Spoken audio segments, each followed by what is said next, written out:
Today we're going to talk about connection and why having a connection with other human beings will help you with your financial situation. Well, what do I mean by this? Why would being around other people help me with my finances? Well, it's because if you are isolated, you isolate yourself, you're in solitude, you are basically with yourself all the time, and what happens in your mind is you talk yourself into poor and bad decisions because you have one way of thinking. I'm kind of talking a little bit about diversity of thought. Now, you have to choose your friends and your influences wisely. If you go shopping with people who are just spenders and they don't care about your money and they just want you to spend and enjoy life right now and, la di da, you're going to struggle because you're going to give into that influence of those other people, and you're just going to spend all your money, and then you're going to get home and be like, oh, no, I don't have any more money left. But if you have a mix of people, and if you have savers, on the other hand, if you have savers and you go shopping with them, they're going to say, no, don't buy that, don't buy that, don't buy that, don't buy that. And sometimes that's good, but other times you'll walk away with nothing and you're like, wait a second, I came here for a purpose. I came to buy this item or this thing. And if they talk you out of it, that's also not a good thing, even though we tend to glorify savings a lot more than glorifying spending. You need both. You need both, and you need both types of people in your life. So when you're choosing your friends to hang out with and you're choosing your influencers to be around, you have to be intentional about that. Being around other people is the key. Connection is the key because they will bring in a different thought. They will bring in a different mindset, a different perspective that you may or may not have thought of before, which is why, again, isolation is not your friend, it's your enemy. Isolation is going to be the death of you and the death of your finances. It's a simple truth.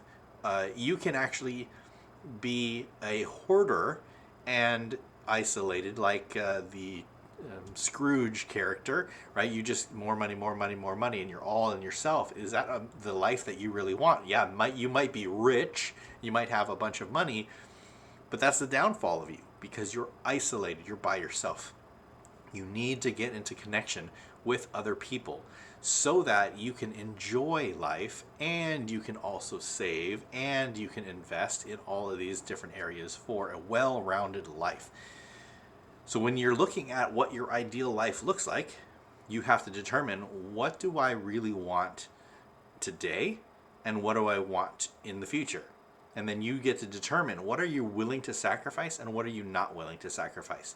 So let's go out and enjoy ourselves today, but not at the expense of our future. And also, on the flip side, let's go out and not just save for the future and not enjoy ourselves today. Right? There are those two extremes. Usually there's one of those two sides that you lean toward. I just want to enjoy it. I want to enjoy it today. Splurge, spend. You only live once, right? All this stuff. And then you're ignoring your future. And then there are other people who are like, well, no, I've got to pay attention to my future. I'm really worried about my future, like what's going to happen. And so I got to save, save, save, save, save. And they end up not doing anything now. And then they look back 10 years, 15 years, 20 years or more. And they said, well, I didn't really do anything. I didn't have that fulfillment. I didn't have that life that I really would have liked to have. And now it's too late to do some things. It's not too late to do everything, but it's too late to do some things that would have been better to do in my 20s, 30s, 40s, 50s. So you have to have that balance of what do you want your life to look like today, but not at the sacrifice of your future. And then what do I want my future to look like, but not at the sacrifice of today. So you got to take those two things into consideration. And the only way that you can work through that is to connect with other people. So get in connection with other people who you trust, who love you, who actually want your best interest. Not that just want fun for you, but who are looking out for you, that can say, this is a wise decision, this is not a wise decision. And you don't just take their advice and follow it. You have to assess yourselves. That's why you have that connection and talk through it, saying, okay, well, what do you mean when you say this? Or what do you mean when you say that? Or, you know what, I see your point, but I can disagree here.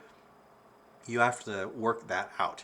So connection with people who are not necessarily like you, that can be a really good thing. But Connection, connection, connection. Connect with other people.